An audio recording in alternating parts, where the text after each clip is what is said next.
Hello everyone, welcome back to my channel. Today recipe వచ్చి carrot పెసరపప్పు fry.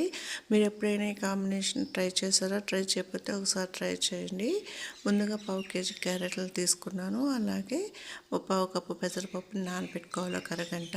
వాటిని పక్కన పెట్టేసుకుని ఒక మిక్సీ జార్ తీసుకొని 5-6 పచ్చిమిర్చి, 5-6 వెల్లుల్లిపాయలు తీసుకొని బాగా ఘాటుగా ఉన్నవి తీసుకోండి. ఈ కర్రీలోకి ఎండు కారం వేయరు, పచ్చి కారమే.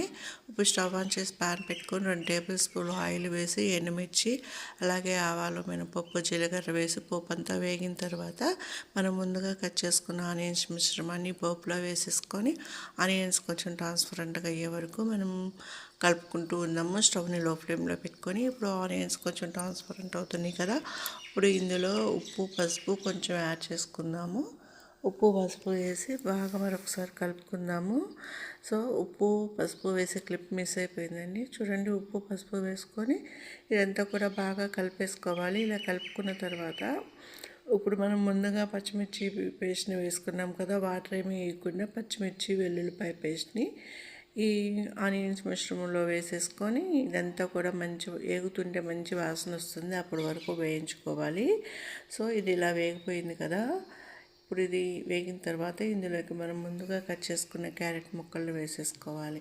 వేసేసుకొని క్యారెట్ని ఉప్పు, పచ్చిమిర్చి పేస్ట్ అంతా కూడా పట్టేదాకా ఇలా కలుపుకుంటూ ఉందాం గరిటెతోటి. ఇలా కలుపుకొని ఒక 5 నిమిషాలు మీడియం ఫ్లేమ్లో పెట్టేస్తే మనకి క్యారెట్ అనేది త్వరగా మగ్గిపోతుంది. ఇప్పుడు ఇదంతా కూడా ఇలా కలుపుకున్నాం కదా, కలుపుకొని మూత పెట్టి 5-10 నిమిషాలు ఉడికించుకోవాలి. ఇప్పుడు క్యారెట్ అనేది 70% మనకి కుక్ అవుతుంది, మొత్తం ఉడకకూడదు అనమాట.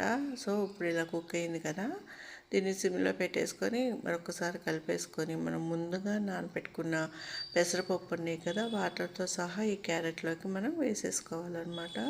అన్నట్లు చాలామంది వీడియో చూస్తున్నారే కానీ లైక్ చేయట్లేదండి. మీరు ఇచ్చే లైక్ వల్ల వీడియో ఎక్కువ మందికి షేర్ అవుతుంది. ప్లీజ్ లైక్ చేయండి ఇలాంటి మంచి మంచి రెసిపీస్ కోసం. ఇప్పుడు క్యారెట్ సగం కుక్ అయ్యాక వాటర్తో సహా పచ్చనపప్పుని క్యారెట్లో వేసుకొని ఇదంతా కూడా కలిపేసుకొని మీడియం ఫ్లేమ్లో మూత పెట్టి ఉడికించుకుందాము. మధ్య మధ్యలో తీసి చూస్తూ ఉండండి, లేదంటే అడిగంటిపోయే ఛాన్స్ ఉంది. ఇప్పుడు ఇలా మూత పెట్టి ఒక 10 నిమిషాలు కుక్ చేసుకున్నాక నేను మరలా మూత తీసి చూపిస్తున్నాను మీకు. క్యారెట్ అయితే కుక్ అవ్వింది కానీ పెసరపప్పు కొంచెం కుక్ అవ్వాలి. అలాగే ఉప్పు కూడా కొద్దిగా సరిపోలేదు, అందుకని కొంచెం ఉప్పును కూడా యాడ్ చేసుకొని కొద్దిగా వాటర్ వేసుకొని ఇదంతా ఒక 5 నిమిషాలు ఉడికించుకోవాలి. ఇలా ఉడికించుకున్న తర్వాత ఇది రైస్ పుల్కాల్లోకి ఈ కర్రీ చాలా బాగుంటుంది. అన్నట్లు చాలామంది వీడియో చూస్తున్నారే కానీ లైక్ చేయట్లేదండి.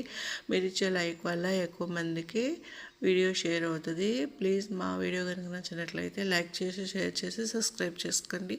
ఇప్పుడు ఫైనల్గా కొత్తిమీర క్యారెట్లో కొత్తిమీర ఫైనల్గా యాడ్ చేసుకొని మరొకసారి కలిపేసుకొని స్టవ్ ఆఫ్ చేసుకుంటే ఎంతో టేస్టీగా ఉండే క్యారెట్ పెసరపప్పు ఫ్రై రెడీ అయిపోయింది.